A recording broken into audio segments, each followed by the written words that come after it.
ದ್ರಾಕ್ಷಿ ಬಾಳೆ 3 ಡಜನ್ ತಂದು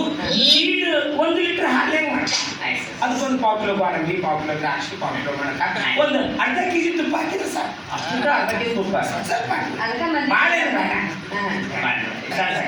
ಆಯ್ತು ಹೇಳ್ಬೇಕಿ ಅವೇ ಮನೆಗೆ ಹೋಗು ಪಾಪ ಅವ್ರು ಭಾಳ ಇಷ್ಟಪಡಕತ್ತಾರ ತಿನ್ಬೇಕಂತೀನಿ ಹೋಗಿ ಒಂದು 5 ಕಿಲೋ ರವಾ ತಗೋ ಅದು ಎರಡು ಪ್ಯಾಕೆಟ್ ಅರ್ಧ ಮಾಡು ಮಾಡಿ 2.5 ಕಿಲೋ ರವಾ ತಿಂದು ಮತ್ತು ದ್ರಾಕ್ಷಿ ಗೋಡಂಬಿ ತಿಂದು ಸಕ್ಕರೆ ತಿಂದು ಒಂದು ಅರ್ಧ ಕೆಜಿ ತುಪ್ಪ ಕೊಡ್ದು ಒಂದು 4 ಸಿರಿಗೆ ನೀರು ಕುಡಿದು ಮಕ್ಕೊಂಬಿಡು ಆಯ್ತು ಬೆಳಗ್ಗೆ ಶಿರಾ ಮಾಡಕ್ಕೆ ನೀನ ಏನು ಉಪ್ಪಿಟ್ಟು ಅಂತವ್ರಿಗೆ ಉಪ್ಪಿಟ್ಟು ಅವತ್ತು ಬೇಕಂದ್ರೆ ಗಟ್ಟಿ ಬೇಕ್ರೆ ಅದಕ್ಕೆ ಮಾಡಿಸ್ ತಾಟ್ನಾಗ ಹಾಕೊಂಡು ಯಾಕಾದ್ರು ಮನೆಗೆ ಹೋಗು ಅರ್ಧ ಕೆಜಿ ಹುಡುಗ ರವಾನ ತಿಂದು ಒಂದು 4 ಸಿರಿಗೆ ನೀರು ಕುಡಿದು ಉಳ್ಳಾಗಡ್ಡಿ ಮೆಣಸಿನಕಾಯಿ ಟಮಾಟೆ ತಿಂದು ಸ್ವಲ್ಪ ಎಣ್ಣೆ ಕುಡಿದು ಸಾಸಿವೆ ಜೀರಿಗೆ ತಿಂದು ಕಡ್ಲೆಬೇಳೆ ಶೇಂಗಾ ತಿಂದು ಗಪ್ಪನ ತುಂಬೋಸ್ಕೊಂಡು ಮಕ್ಕೊಂಬಿಡು ಬೆಳಗ್ಗೆ ಉಪ್ಪಿಟ್ಟು ಮಾಡಕ್ಕೆ ಬೆಳಗಿನ ಜಾವ 6 ಗಂಟೆಗೆ ಉಗ ಆಯ್ತು ಬೇಕು ಅಲ್ಲೇ ಒಂದು ನಿಂಬೆ ನೀರು ಮಾಡ್ಬಿಡು ಇನ್ನು ಶೀಕರಣೆ ಅಂತ ಮಿಟ್ಲೆ ಬಾಳೆಹಣ್ಣು ಬೇಕಂತ ಒಂದು 4 ಡಜನ್ ಬಾಳೆಹಣ್ಣು ತಗೋ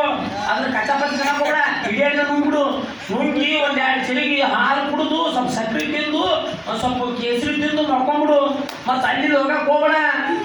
ನಮ್ಮ ಮನೆ ಮುಂದೆ ಒಂದು ದೊಡ್ಡ ಪರಿಸ್ಥಿತಿ ಇತ್ತಲ್ಲ ಅಲ್ಲೇ ಚಟ್ಟು ಛಲ ಅನಿಸ್ಬಿಡು ಪರಿಸ್ಥಿತಿ ಅವ್ರು ಬಿಟ್ಬಿಡ ಮತ್ತ ಏನು ಉಪ್ಪಿನಕಾಯಿ ಇನ್ನೇನು ಬೇರೆ ತಿನ್ನೋದೆಲ್ಲ ನೋಡ್ಲಾರ್ದು ಮಾಡಿದ್ದೆ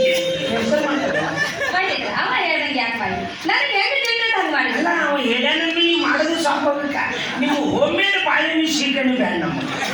ನಿಮ್ಮ ಮನೆಗೆ ಬಂದಾಗ ಒಂದು ಗ್ಲಾಸ್ ನೀರು ಕೊಟ್ಟರೆ ಸಾಕು ನೀರ ಗ್ಲಾಸ್ ಏನೇನು ಕುಡಿದು ಮಕ್ಕಳು ಉಪ್ಪು ಬರ್ತಾವೆ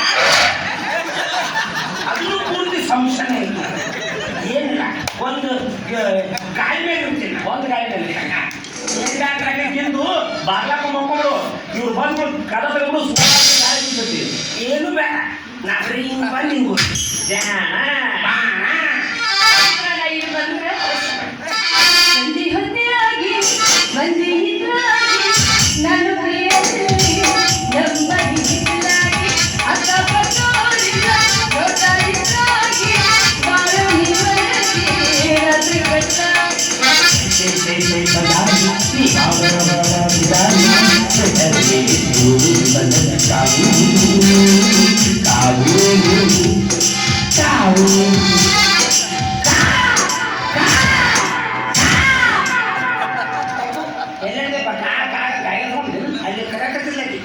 ಈಗಲೇಪ್ಪ ಸಾಯಂಕಾಲ ಹೇಳಕ್ಕೆ ಪಂಡಿತರ ಇರಾಕ ಮೇಲೆ ಈ ಒಬ್ಬೇಕ್ರಿ ಇರಕ್ಕೆ ನಿನ್ನ ಮನಸ್ಸಿನಾಗ ಆಸೆ ಇರುತ್ತೆ ಎಲ್ಲ ಉಳಿಸ್ಬೇಕು ಅಲ್ಲ ಒಬ್ಬೇಕ್ರಿ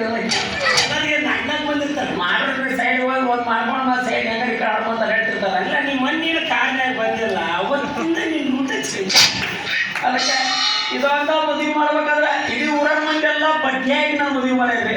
ನಾನು ಮತ್ತೆ ಕಾರಿಗೆ 5 ರೂಪಾಯಿ ಕೊಟ್ಟಿದ್ದೆನಪ್ಪ ಈಗ ವಾಪಸ್ ಕೊಡ್ತೀನಿ ಅಂತ ಅದಕ್ಕೆ ರೊಕ್ಕ ಕೊಟ್ಟಿನಿ ಅಂತೇಳಿ ಈ ನಿಮ್ಮ ಕಾಗಿ ಕಣ್ಣು